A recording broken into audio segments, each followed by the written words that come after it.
Okay guys, we're back with another car review. Cameron, as you guys can see. What's up guys? Today I have my parents' 2020 Toyota Highlander. It's an SE. It has 295 horsepower. It's got a V6 motor and it's the same as the Tacoma. 3.5 liter. Yeah, 3.5 liter. It has a towing capacity of 5,000 pounds. We haven't tested it, so we're not And it's sure how got good all-wheel drive, good all-wheel drive system. It's a nice white. It's got some scuff marks from where my mom crashed it.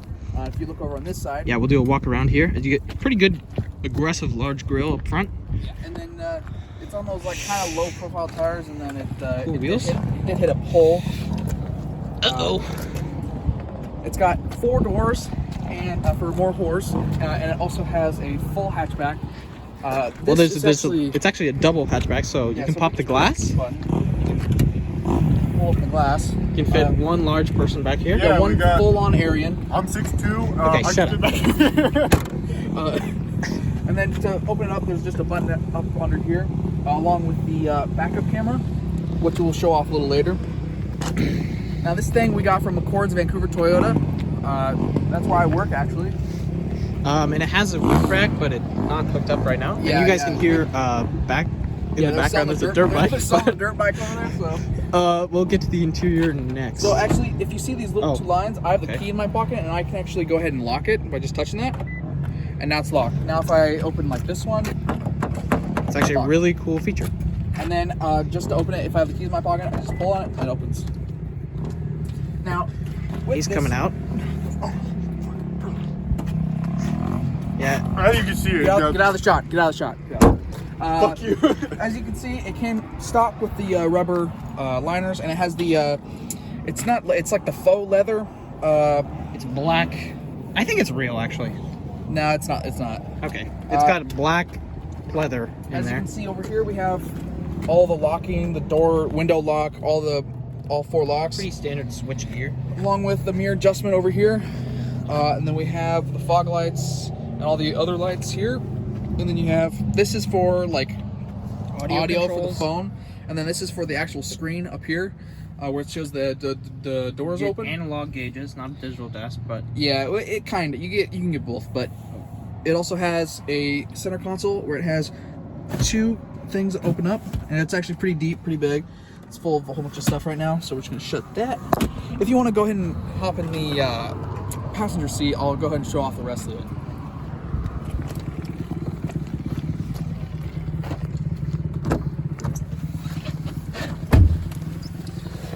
Now let me start it real quick. it's push to start. And as you can see, we have the front defrost on. Up here, you just have the normal stick where you can actually turn. This stick right here. That's like wipers. You turn it to turn on the wipers in the back. So if you look, the wiper is on in the back. Turn that off. Up here, you have your full infotainment screen. So we have the AM, FM, and Bluetooth. Bluetooth's a little iffy to work with. It's a little bit older, like Toyota's typically like generation behind, but it is a touchscreen. So if you go AM, turn that down, but everything works. Yeah, and then if you look, it kind of has a Center digital dash. turn that off. It's got a kind of like an also Small digital screen. display. So this has a 21 mpg for city and 29 highway. My dad drives all the way out to Vancouver from Battleground every day, so it's averaging about 23. If you look at the screen and use this pad right here, this is how you kind of get around. So if I go like this, so you can actually, he's messing with it. There's the compass, there's the music, there's the traction control, guided cruise control or whatever, all this other stuff, all the messages. Here's all the settings. Then we'll go one more over. This is just the basic information. And there is a clock up here. Up here you have like the normal like if you if you push it halfway, crazy you can see in the back, and then if you push it all the way, kind of hard, finicky, and then you have the sunglass holder. Up here we have 3 programmable garage door openers. We have 1 programmed for our garage door.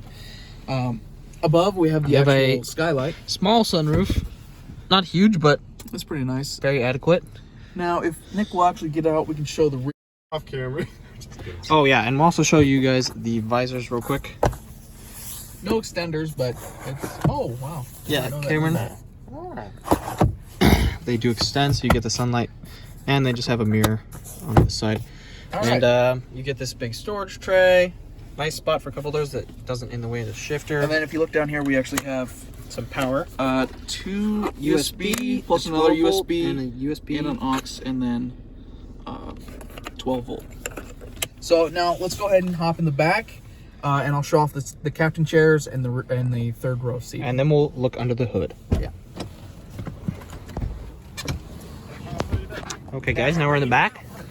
Yeah, so right here we have these 2 captain chairs. They have actually coupled right here where it just kind of folds down, and you can just fold it back up.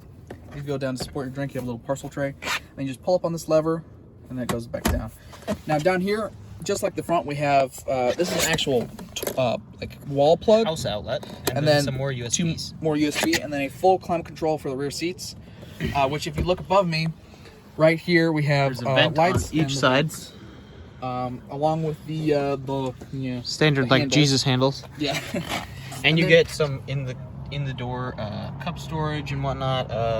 And you get a big rubber mat back here Yeah, as well. and And also you guys if you can look- see the back. This is with the third row folded down. Yeah. So You go ahead. This one's just more of a bench. You could get 2 benches, but my parents decided to get 2 captain seats with a third bench. So this could technically have 8 seats in a mid-size SUV. Yeah, and then like for these captain chairs, you actually have these, which to adjust them, you just pull them up, and then it's solid, and then you have to go all the way up, and then all the way back down to reset it. Kind of interesting. But that one is another seat. So you have 7 in this one. The bench, I will say, is very compact. This is definitely the smallest third row I've ever sat in. Yes, it is. I think It's Toyota's kind of a smallest stretch. car that has a third row. Yeah, it's kind of a stretch for a third row, but if you have little kids or an emergency to throw some people in the back, it will work.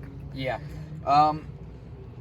Let's go ahead. I think that's just about it for the interior. So We'll look under the hood next. let's go. Yeah, let's go look under the hood, and that'll be it. All right, get out of the shot. Get out of the shot. Get out of the shot. Okay. So again, we have our V6 engine right here.